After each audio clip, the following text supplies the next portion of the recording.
I am speaking with whom? Well, Gerry Crispin. I'm a lifelong student of staffing, and I'm just way too old to tell you about all my other. I want to jump to some research you've been doing that I was fascinated by. You applied to, I think it was 100 companies under a pseudonym and to discover good hiring practices, correct?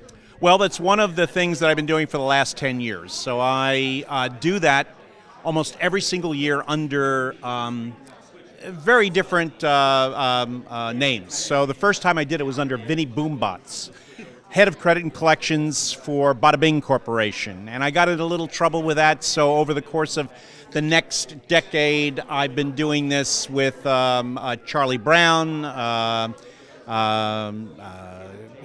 Santa Claus. I mean, just Kris Kringle, not Santa Claus, but So nobody picks up that this is a big gag? not in 10 years, not one recruiter has ever got it.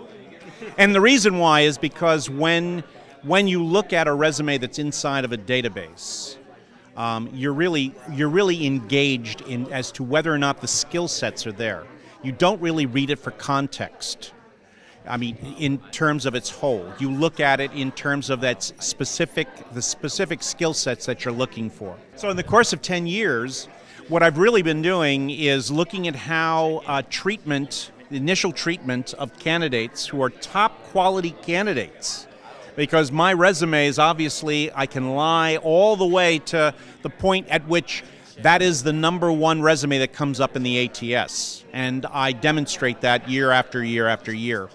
What I've learned, for example, is in this past year, about 32% of the 100 best companies in America to work for will tell me that I did not get the job when the job is closed. That means 68% did not bother to tell me when the job is closed. Let me skip ahead, though. Yeah. I want to know, you were called out a few companies that were doing it well. There was no one company that did everything right, but there were spot things that you liked about doing. So maybe you can mention a company and what, 2 or 3 companies, what the company name and what they did right that you liked. I think one of the things that Pepsi, for example, is doing is listening much closer, more closely, and State Farm as well, much more closer to their candidates. They're trying to better understand not just what they want to hear and what they need to know in order to make a better decision, but how they want to hear it, in what form, what medium, what are the ways in which we can communicate and do it more effectively so that both the employer can move toward the hire and the job seeker can get the kind of information that allows them to move on or move in. So how specifically are they doing that? Any number of different ways, but most of it is the details with which they go after getting information from the candidates at each step of the way. So they'll ask candidates when they apply to be able to provide data to them to examine that experience. So they'll do focus groups, they'll do surveys, they'll do a whole host of different kinds use a whole host of different kinds of technology tools. And they're also doing it around the world. So I know in the case of PepsiCo, they've been doing focus groups all over the world to look at how candidates in different parts of the world might like to be treated in relation to the job, the application, the interviews, etc. Give me one last example of a company that you're really impressed by. Well, one of the most impressive companies is a small company called Sage.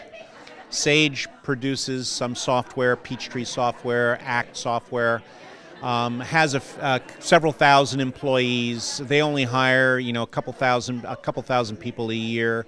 Have about a little over a dozen recruiters.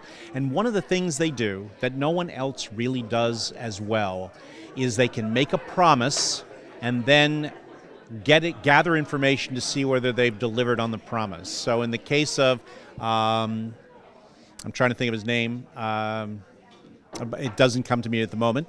So in the case of Sage, one of the things that they did so well was they said, when you applied, they said you can expect to be able to complete this application in less than 2 minutes.